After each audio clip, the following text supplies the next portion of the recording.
Welcome back to Just Chattin', and this is the series of videos we do on Thursday and Sunday evenings just for our own amusement. Well, as I'm sure many of you have noticed from the change in background, I have retreated to the bedroom at the back of the house because it's just the coolest part of the house and it has a secondary benefit. Even though you may have to put up with a bit of a background hum from the air conditioning, the windows don't open directly out onto the street, so it will spare us all the outrageous traffic noises because I live in a rural area full of diesel trucks and farm equipment that one of these days I'm going to start taking pictures of the stuff that passes in front of my house. I'm going to post them on YouTube, and I'm going to offer prizes for whoever can identify this stuff, because I'm telling you, I don't know what it is. Well, that out of the way, we are probably going to be interrupted by Audie the cat. He believes that when the weather is bad, in this case, too hot, it's something I have done. That, like, I'm angry with him and I've made it be hot. So he wants to come over and suck up to me in the hopes that I'll cool it off. I don't know where he gets his crazy ideas. He's the same way when it rains. In the meantime, of course, I'm in the coolest room of the house. So you gotta know, eventually he is going to follow me in here. All right, we have two things we are going to talk about today, and we will get to them when we come back.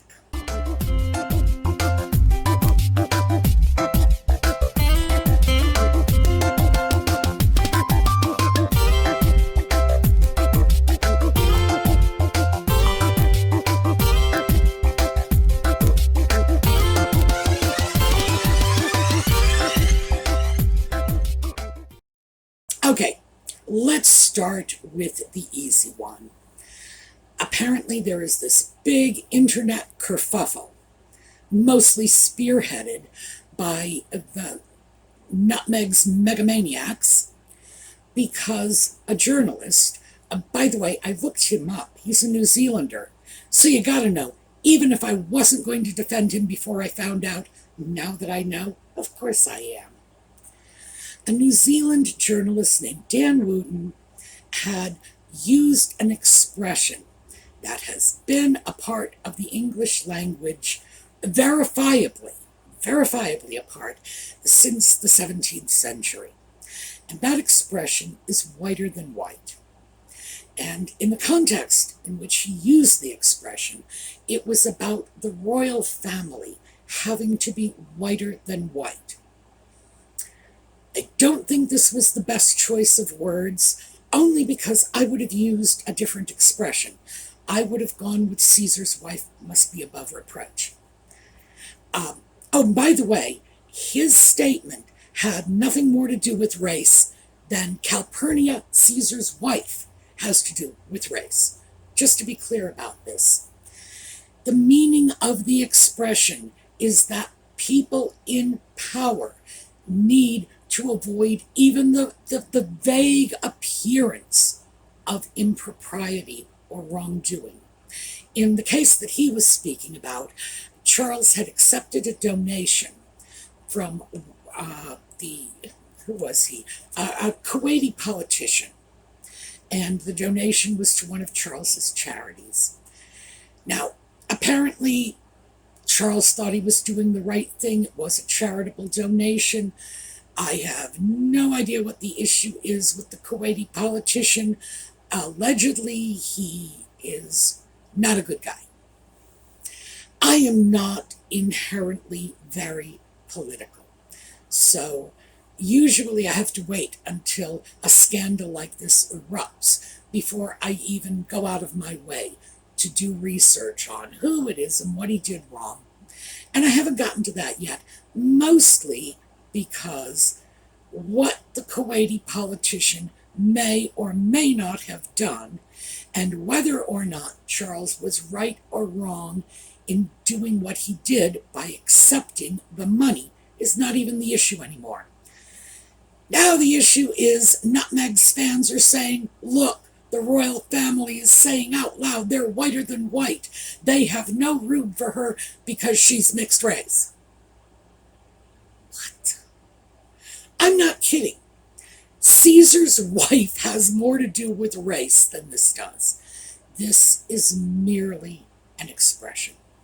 Now, you can argue that we shouldn't have expressions that can be construed as favoring whites over blacks, but if you do that, you're going to have to ditch my very favorite song of all time.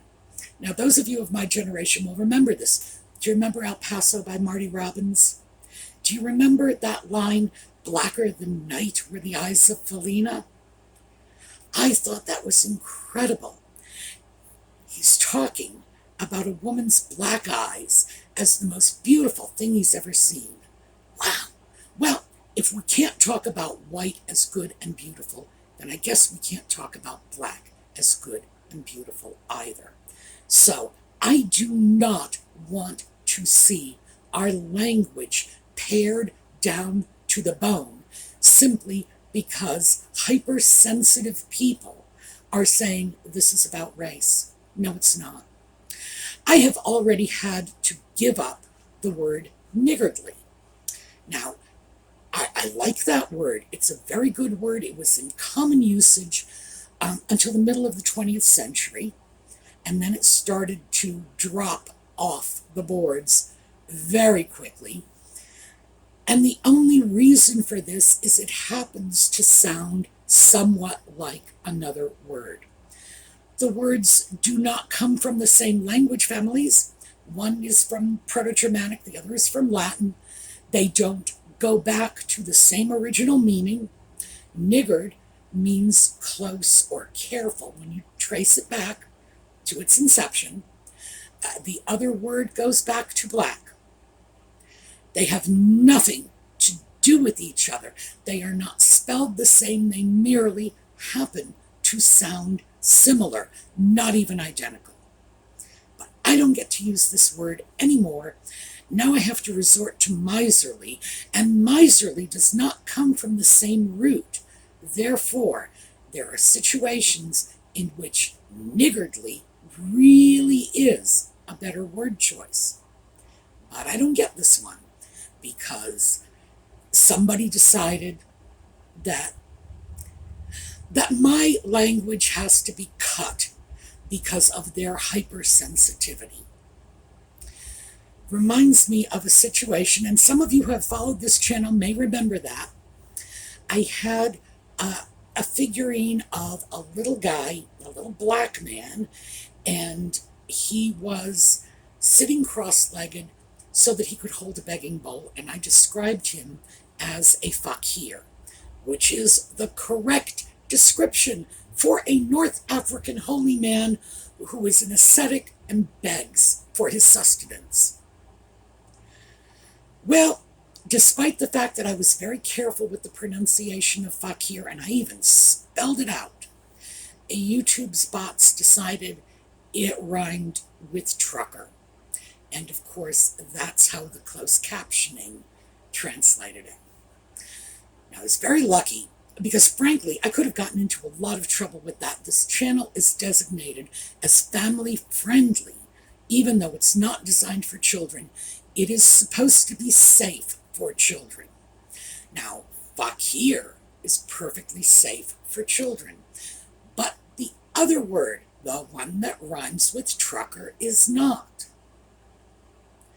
So I understand that. We're talking bots. We're not talking thinking human beings. We are talking computer algorithms that make mistakes. But when we start talking about thinking human beings, rational people, we really have to just put the brakes on this and lighten up. Now, I will go back to what I said before. I think it was a poor choice of words. Again, primarily because it's not the expression I would have used, so naturally I think mine's better. But do I believe for an instant there was any racial intent? No. Not when he said it, not when Shakespeare said it, like, what, 500 years ago? So, seriously, we need to put the brakes on this. We really do. We need to stop being hypersensitive, and we need to look at context. But in the meantime, Nutmeg's little trolls are, oh, and when I say trolls, I mean the trolls she owns, not the people who are trolling her. No, her own personal cadre of trolls are just having a field day, because this just proves what they've always known. And that is that not only is the royal family racist, but all of Britain is, and the British media is, and oh, please. So that's point one. Now let's move on to the second thing.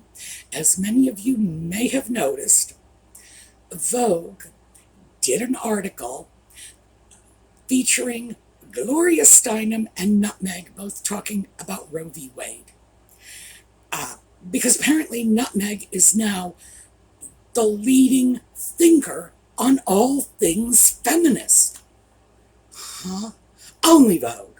I mean, no real news source would consider this, but Vogue's idea of news is whether or not Prada sandals are in this year. So I'll cut them a little slack for that. But it does open up the issue of Nutmeg's alleged feminism.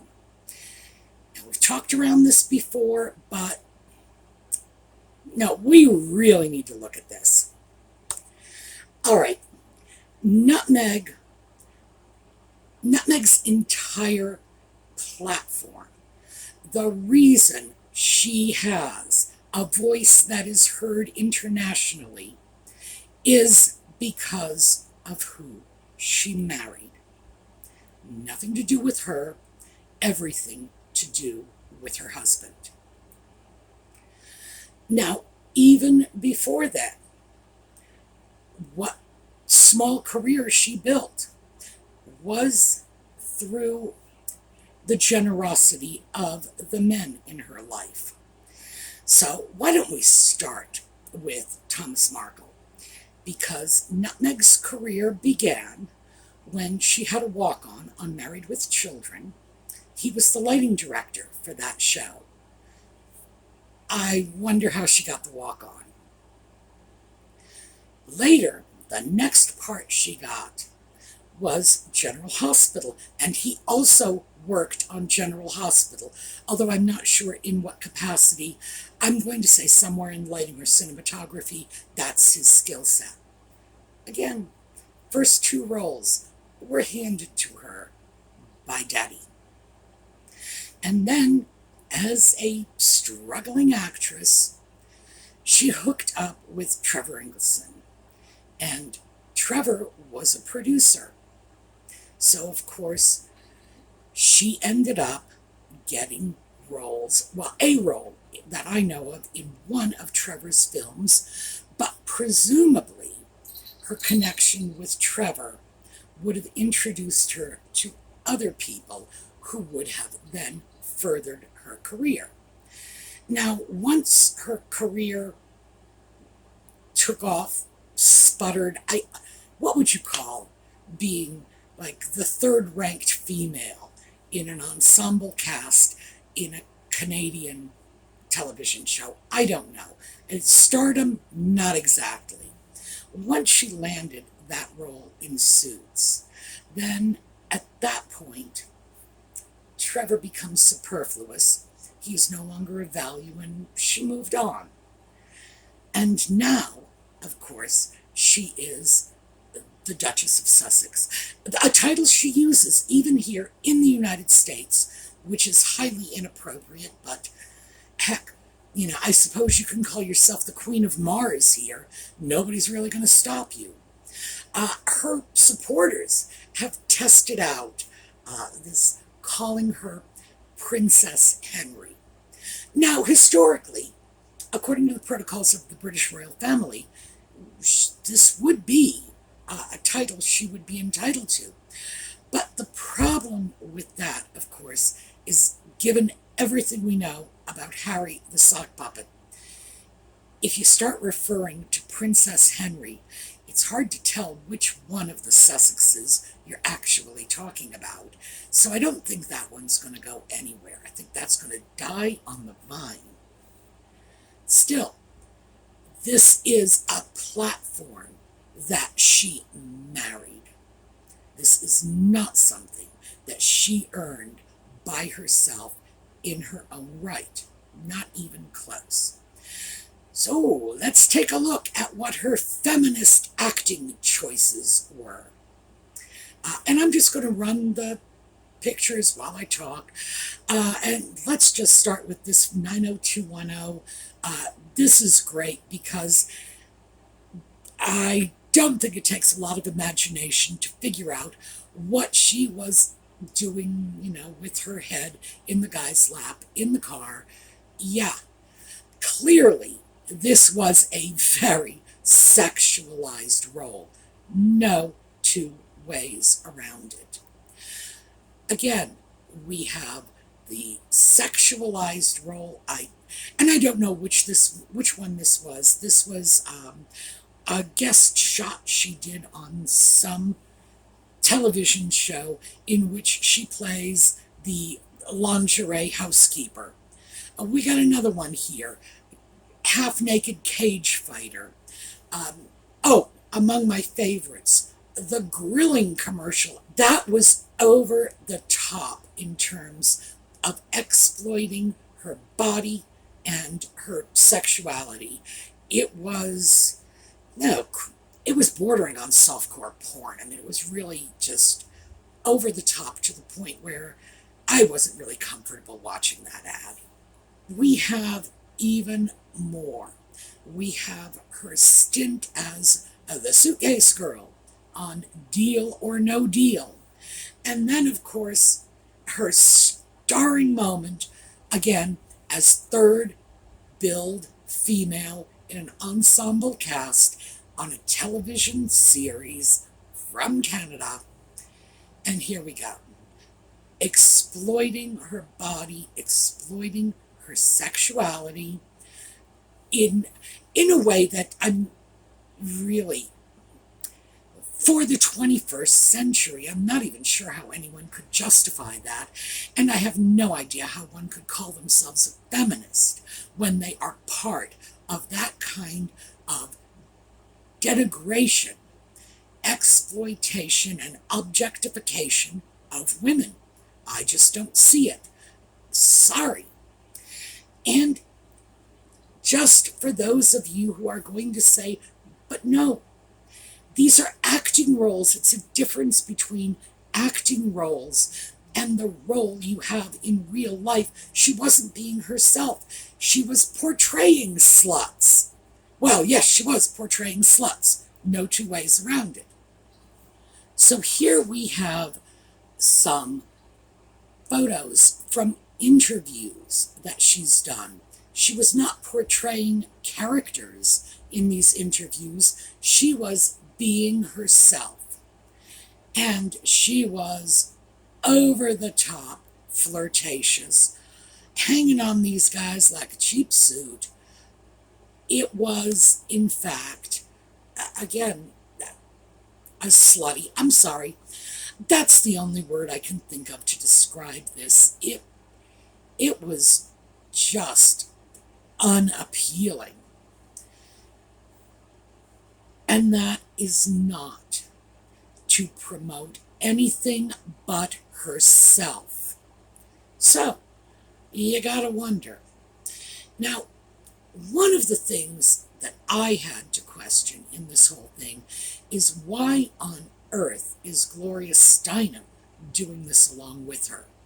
And of course, I suppose that question answers itself. Gloria Steinem is now 88 years old. She is no longer relevant. She was very relevant in the second wave of feminism. That was the feminism of the 60s and 70s. In fact, I have to say they do have a little bit of a common ground, because Gloria Steinem was a feminist in an era when this is what your basic average feminist looked like. Now, these are Simone de Beauvoir, Kate Millett, Betty Friedan, and Christiane Rochefort, among the top thinkers in feminism in the beginnings of the second wave of the 50s and 60s.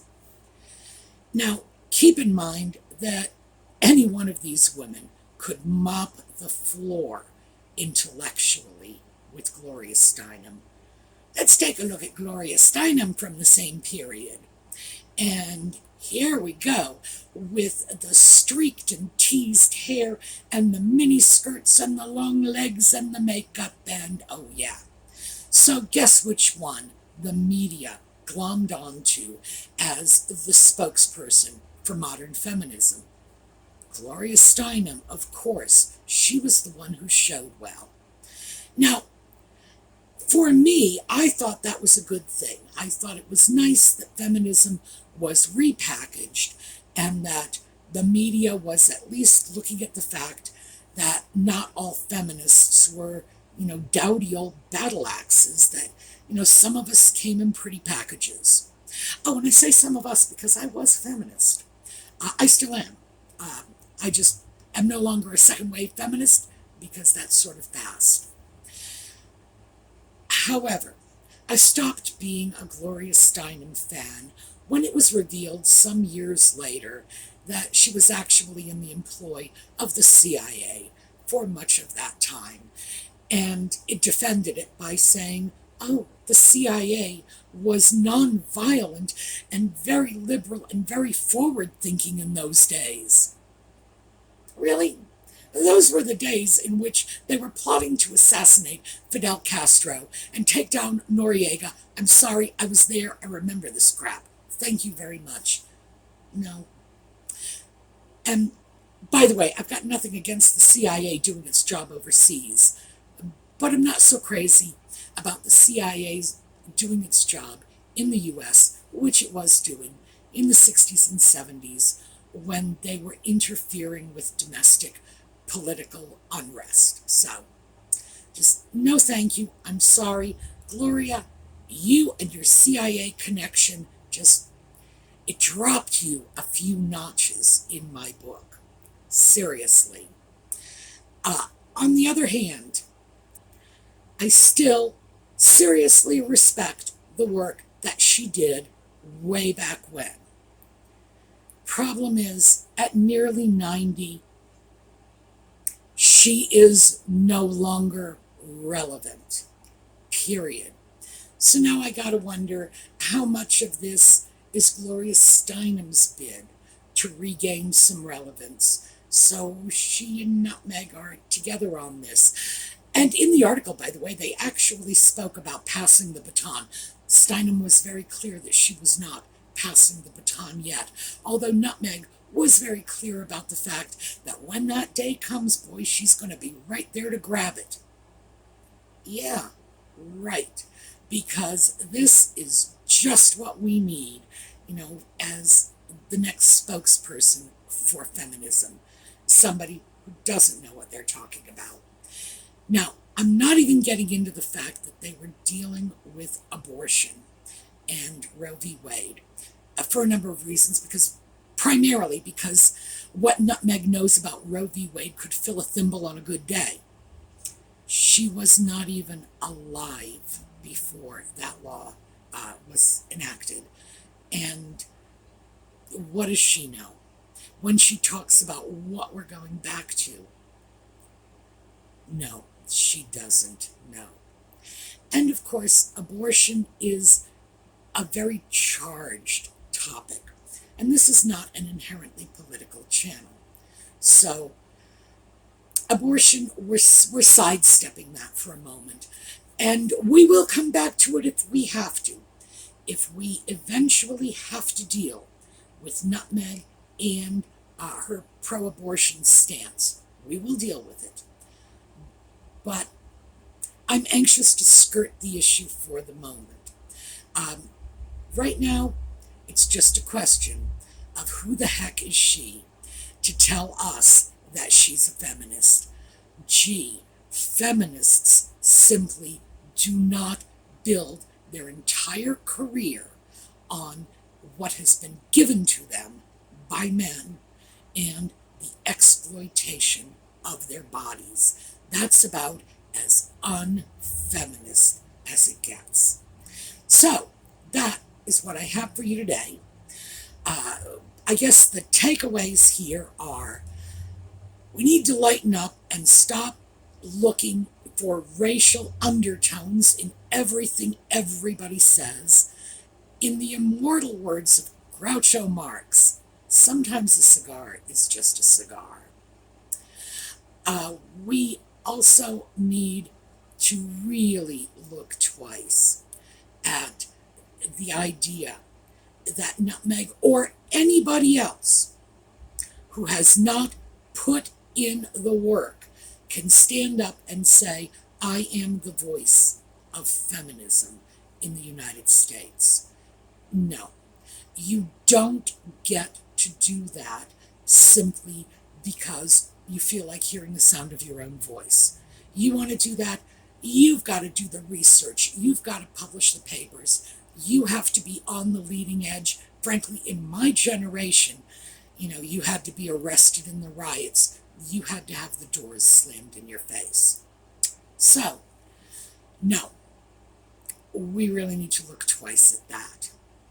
All right, we are taking a look at a slideshow on the way out. I got some more pictures from Lisa from Desert Dragon Works. In this case, we have Arizona flowers, which is something really remarkable. For those of you who are not aware, I'm in Pennsylvania. Arizona is Pennsylvania is considered sort of the northeast of the United States. Arizona is the southwest. Very different climate, very different flowers. And because I showed you Lisa's two granddaughters a while back, we're doing a little recap so you can see what Marley and Rebel look like now. All right, have a terrific day, everyone. I hope to see you next time.